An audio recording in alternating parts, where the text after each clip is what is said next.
Kenapa? Karena waktu kami pembicara vision seminar ada di atas panggung, kami sudah menjelaskan, menceritakan dengan gamblang rahasia sukses kita, Bapak Ibu. Jadi nggak ada yang perlu ditanyakan lagi. Paling kalau kurang jelas, oke lah. Tetapi kalau masih bertanya, terus rahasia suksesnya apa? Sebenarnya ya sudah diceritakan. Tetapi kadang banyak orang berpikir bahwa nggak mungkin cuma itu. Ya ini sering sekali terjadi. Banyak orang berpikir, terutama yang masih baru atau prospek, masa sih Pak buat bisa sukses seperti itu, bisa punya income sampai let's say ratusan juta, kemudian naik mobil mewah harga di atas 1 miliar, kemudian punya rumah miliaran, banyak jaringan yang berhasil. Masa sih distributor tians cuma itu aja caranya? Banyak orang suka nggak percaya. Tapi percaya sama saya Bapak Ibu. Sekarang saya kasih tahu sama Anda, ya cuma itu. Ya, nah itu sebabnya saya selalu bilang kita harus menguasai hal-hal yang dasar, ya, atau kita harus menguasai hal-hal yang basic, karena nggak ada hal yang susah di bisnis ini.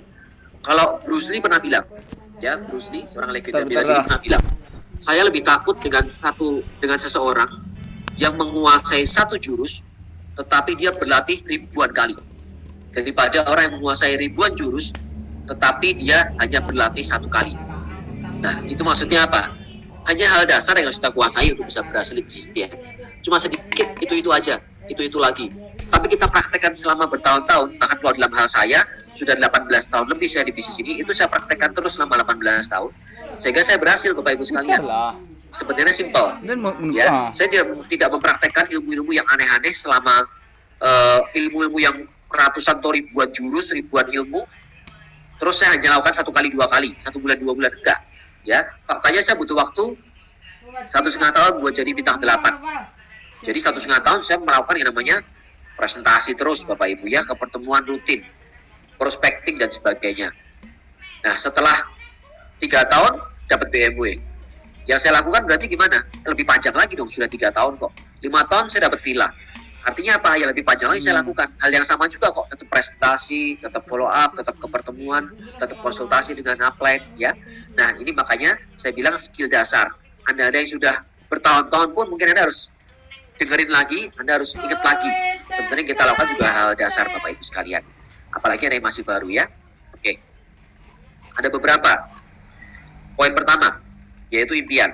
Nah, impian sebenarnya cenderung bukan skill, ya, bukan skill, tetapi lebih ke arah hal dasar yang sudah miliki lebih dulu.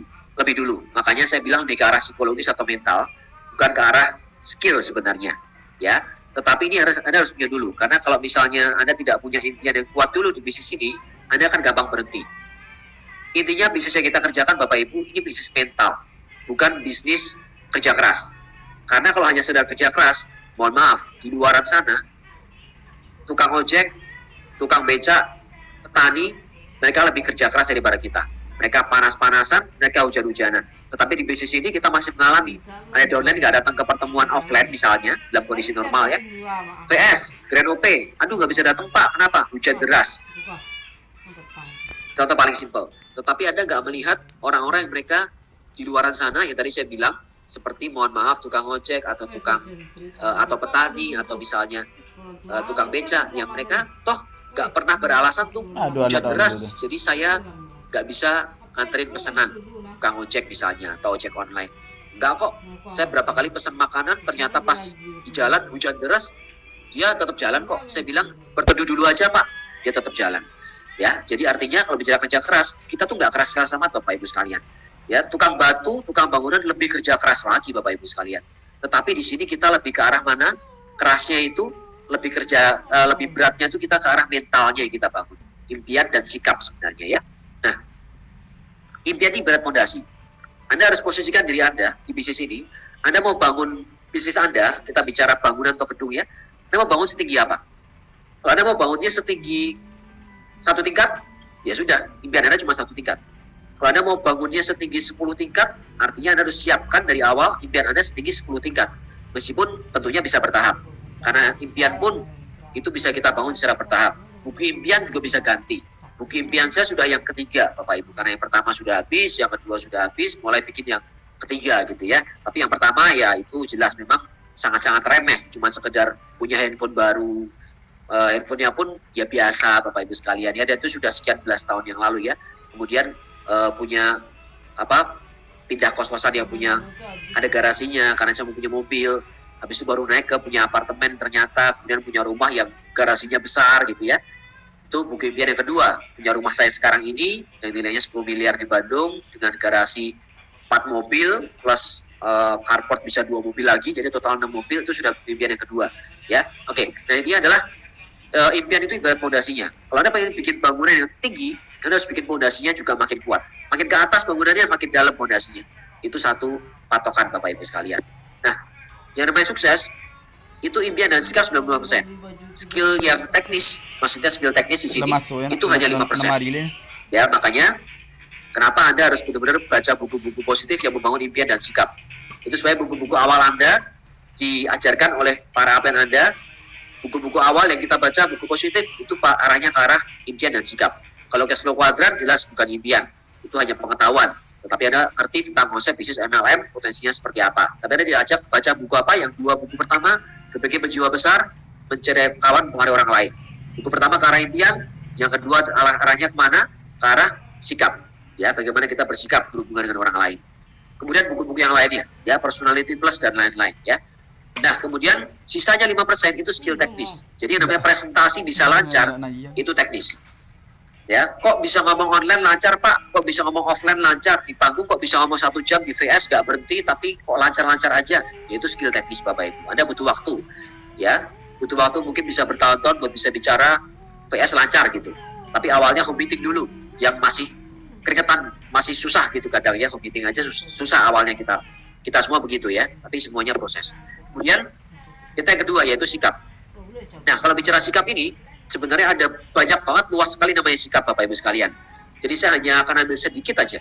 Karena sebenarnya semua hal, semua aspek di bisnis ini itu berhubungannya sama sikap. Apapun itu. Tapi kita bicara sedikit aja, saya buka.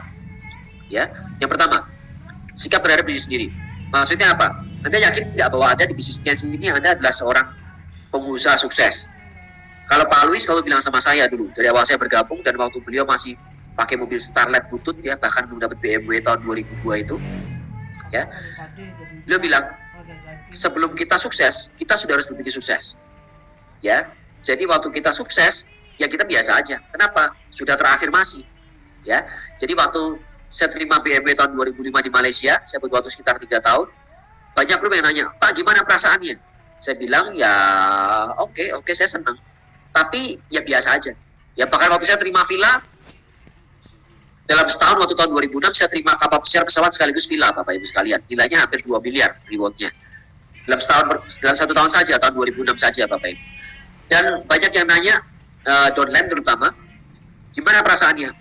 Senang sih, tetap senang pasti, tapi ya biasa aja, tetap biasa. Kenapa? Karena saya udah tahu saya akan dapat. Dari waktu saya bergabung pertama kali, saya udah tahu bahwa saya akan dapat BMW gratis dari Tians, dan saya buktikan saya dapat 3 tahun, dan saya akan dapat sampai villa. Jadi ya begitu dapat ya sudah. Ya, jadi kita sudah siap mental. Kenapa? Karena nggak semua orang siap mental untuk gagal, dan nggak semua orang siap mental juga buat berhasil. Jadi nggak cuma kegagalan yang harus Anda siapkan mental Anda loh. Penolakan kegagalan sementara lah, penolakan dari prospek Anda. Kita harus siapkan mental. Tetapi yang namanya keberhasilan juga harus siapkan mental. Kalau nggak jadi apa? Jadi sombong Bapak Ibu sekalian. Ini yang berbahaya. Ya, bonus sudah 20-30 juta langsung berubah. Sorry ya, saya nggak mau lagi pakai jas murah. Sorry ya, saya nggak mau lagi pakai baju murah misalnya. Sorry ya, saya nggak mau lagi punya handphone yang biasa aja. Padahal kalau kita lihat para leader yang sukses, saya sangat yakin, atau bahkan kayak Pak Naga, contoh apa yang saya, jelas bonusnya luar biasa, bisnisnya salah satu yang terbesar di Indonesia. Saya lihat biasa aja, ya. Mobil bagus betul, rumah bagus betul. Tetapi kalau bicara baju, ya biasa aja kok gitu ya. Jadi intinya kalau kita bicara sikap, kita siapkan dulu. Kita mau sukses seperti sampai sejauh mana di Tians. Oke? Nah, juga Anda harus pede Bapak Ibu sekalian, bahwa bisnis ini benar memang bisnis Tians ini bisa membawa saya buat sukses. Sehingga waktu Anda pede, Anda yakin, Anda bisa ketemu prospek Anda juga dengan yakin. Ya, kalau Anda nggak yakin, gimana dengan prospek Anda? Anda aja ragu-ragu. Waktu ketemu prospek, dia bilang apa sama Anda? Wah, bisnis MLM itu bohong-bohongan. Gak ada yang berhasil, kamu ditipu sama upline-nya. Rumah mewahnya upline-mu itu cuma nyewa. Ya, saya dulu punya downline loh, pada bilang seperti itu. Ya, Pak Luis itu rumahnya nyewa, mobilnya itu BMW itu cuma nyewa, itu buat bohongin kita aja. Padahal sudah join, waktu itu butuh produknya Bapak Ibu. Dan gak satu orang, banyak. Oke ya, jadi kita harus pede dulu. Yang kedua, sikap terhadap bisnis audience dan one vision. Oke, Anda mau bawa bisnis ini sebagai bisnis yang kalau ketemu prospek, ya ada bisnis MLM ya, tapi ya agak lumayan, nggak terlalu gimana sih, ya namanya juga MLM ya, tapi ya lumayan lah bro, siapa tahu lu mau coba bisnis ini, mungkin tambah-tambah lah, kan saya tahu Anda sudah punya penghasilan besar, tapi nambah-nambah lah lumayan. Nggak bisa begitu Bapak Ibu sekalian, kita harus bawa diri kita bahwa bisnis ini bisnis besar ya. Anda sudah punya gaji 100 juta sebulan sekarang, tetapi Anda bisa mendapatkan 200 juta sebulan dari bisnis ini. Anda sudah punya penghasilan 200 juta sebulan, Anda bisa dapatkan 500 juta sebulan dari bisnis ini. Jadi bisnis selalu bisa lebih besar daripada yang Anda sudah dapatkan hari ini. Ya. Terus Erik sendiri gimana? Waduh, kalau saya, misalnya saya nih, mungkin saya masih mahasiswa. Kok saya berani bilang begitu ke direktur atau ke dosen saya, bahwa bisnis ini besar? Karena di belakang saya ada Tiens, ada Mr. Lee. Saya ini kan cuma perwakilan. Ya, perusahaan saya apa? Saya distributor Tiens. Jadi saya mewakili Mr. Lee buat mengajak Anda kerjasama. Karena Mr. Lee nggak akan datang ketemu Anda. Kenapa ini? Ditemui oleh Mr. Lee Presiden, Bapak Ibu sekalian, Perdana Menteri, bukan Anda. Jadi saya mewakili untuk mengajak Anda bisnis Tiens, Bapak Ibu ya, dan visionnya. Yang ketiga, sikap terhadap upline dan downline. Yang saya kasih kurung itu contoh, ya. Sikap terhadap upline, salah satu yang paling utama adalah teachable. Ya, kalau bicara respect, kita menghargai, kita terinspirasi dan semuanya oke lah. Tetapi yang paling penting salah satunya di awal adalah teachable. Apa yang tepat Bapak Ibu sekalian ya? Apa yang aktif jelas. Nah, apa yang aktif, apa yang sistem, Anda harus teachable dengan beliau. Kenapa? Karena mereka orang yang serius dan mereka peduli dengan Anda. Sehingga teachable itu jelas pilihan yang paling bagus. Oke? Kemudian downline. Kita di bisnis ini, kita membangun jaringan, kita punya downline karena kita membuat mereka sukses. Bukan batu pijakan buat kita berhasil, bukan. Tetapi mereka harus kita bantu berhasil, otomatis kita berhasil. Jadi kita harus punya rasa peduli dan empati yang besar sama mereka. Dan yang jelas karena bisnis ini adalah bisnis jaringan, bisnis network, bisnis leadership. Kita adalah leader, kita bukan bos. Jadi kita tidak memanfaatkan dolen kita tidak menginjak mereka, kita nggak memanfaatkan mereka buat kepentingan kita, tapi mereka kita bantu supaya berhasil dengan sepenuh hati, sehingga efek sampingnya, tanda kutip efek sampingnya, kita juga berhasil Bapak Ibu sekalian. Ya. Kita mau bisnis jangka panjang, harus bangun hubungan yang baik dengan downline dan juga upline. Kemudian sikap terhadap penolakan, tadi saya sempat bahas juga, ya. Kalau kita sudah pede, ditolak, kita akan berpikir seperti ini. Ini yang saya pikirkan waktu awal saya bergabung, masih bintang 3 saat itu ya Bapak Ibu. Kalau teman saya nggak bergabung, bukan cuma saya bilang ke diri saya sendiri bahwa dalam hati bahwa kasihan orang itu ya, mau jadi apa dia nggak join Tiens. Beneran saya bilang seperti itu dalam hati saya. Tapi kadang-kadang beberapa orang yang memang akrab, saya bilang langsung ke dia, kok lu bisa-bisanya sih nggak join Tiens sih? Ya, apa yang ada di pikiran kamu? Kita sama-sama mahasiswa yang sudah semester 9, waktu itu sudah semester 10 bahkan, kemudian IPK kita sama-sama jelek. Kita bukan dari keluarga yang kaya raya yang kita lulus kuliah dikasih pabrik atau perusahaan sama bapak kita. Kita harus kerja keras sendiri kalau mau sukses. Tapi kok kamu nolak Tiens? Apa yang ada di pikiranmu? Saya sering sekali bertanya seperti itu. Dulu saya masih sangat koleris tipenya ya. Jadi saya bilang belak-belakan sama prospek saya, teman-teman saya. Emang lu gila ya? Kok berani nolak Tiens gitu? Memang lu masa depannya mau jadi apa? Saya sampai separah itu waktu itu ya. Dulu masih muda Bapak Ibu ya, masih emosian. Tapi hari kita penting sekali buat punya sikap yang positif. Kalau itu tolak orang, berarti bukan hokinya dia. Ya, belum timingnya dia buat sukses gitu. Ya sudah lu tonton gua berhasil ya, nanti baru lu gua ajak gitu. Oke ya. Nah, yang ketiga, buat target. Nah, ini kita mulai masuk ke skill teknisnya sekarang. Semua leader dari awal Anda bergabung sampai setahun, 2 tahun, 10 tahun, 20 tahun pun kita tetap bikin target Bapak Ibu sekalian. Ya, karena kita mau terus maju Bapak Ibu. Nah, target itu kita bagi beberapa. Ada target jangka pendek, menengah, dan panjang. Target jangka pendek dulu. Anda bisa bikin target 1 hari. Target harian maksudnya. Kenapa harian? Ya, karena kalau kita bikin targetnya seminggu. Contoh, dalam seminggu, saya mau presentasi ataupun sebar link OP ke 3 orang. Misalnya. Nah, kalau bicara kondisi normal, OP seminggu ada sekali atau mungkin 2 kali di kota Anda atau 3 kali. Ya. Kemudian kondisi pandemi sekarang, OP online juga ada 3 kali. Ya, di grup saya ada 2 kali seminggu, kemudian OV juga ada 1 kali. 3 kali. Kalau Anda bikin targetnya seminggu mau ngajak 3, artinya OP-nya Anda nanti bisa pilih-pilih. Hari Minggu aja deh. Bisa kok 1 kali undang 3 orang. Syarat CF. Rahayu, no.